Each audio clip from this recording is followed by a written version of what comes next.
I know what you're doing here. I know what you're doing. Procrastinating? You're procrastinating over reading the introduction. From avoiding the washing up to pretending your work deadline doesn't exist or the auto cue's just stopped, most of us are guilty of putting things off just for a little while. Today on This or That, we're looking at the difference between procrastinators and proactive people. Our resident psychologist, Sabina hit the streets to sort the doers from the avoiders. Being proactive is basically doing what you're meant to do when you're meant to do it. Procrastinating is people who, in the worst situation of all, have some ideas but can't decide which turn to make. They don't know whether to go left or right at the intersection. I think you learn it. It's not so much genetic, it's how you're brought up, definitely. Well, one of the reasons I put things off is because I think it's going to be a disaster if I actually, if I go ahead and pull the trigger on a project. What can we do if we feel like we're procrastinating? Sometimes I'll be like, Mum, look, I really don't want to do this assignment. Tell me I have to do it. Sabina joins us live with more.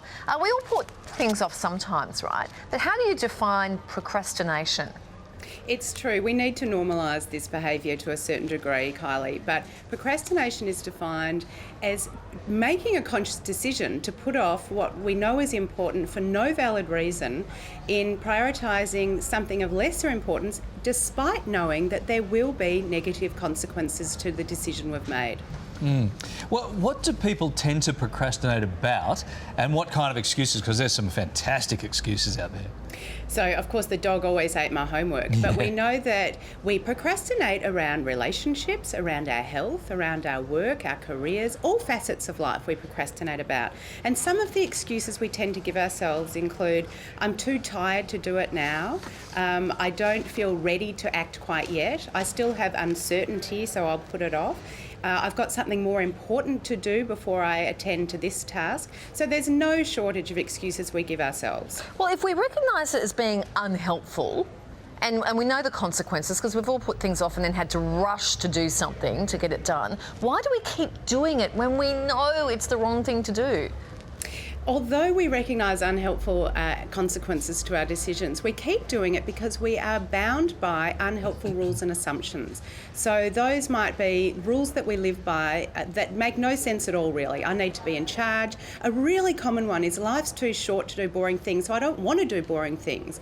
Sometimes we say I have to do it perfectly, and if I can't do it perfectly, I won't do it at all. Other times we tell ourselves that now's not the right time to act because the universe is telling us it's not the right time. We make up all kinds of excuses, and yet these rules and assumptions are faulty, and once we recognise that we can challenge them, we can move forward to a more proactive approach. Yeah, so, so we've got to challenge the excuses, we've got to challenge the process in our heads that says, don't worry, we'll do it tomorrow. So how do we challenge those? So if one of our faulty assumptions might be that we have FOMO, that we have fear of missing out, then we can tell ourselves that we can still make a start on a project and we can reward ourselves later with more fun.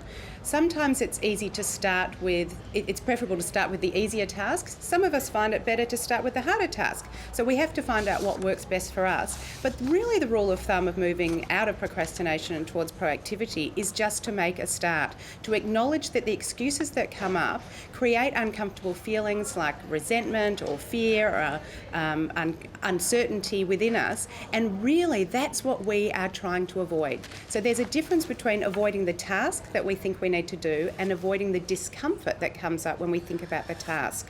All right, good stuff. I think yes. No, you got it. I'll explain it to you later. Sabina, before we go, have you ever been on Dancing with the Stars?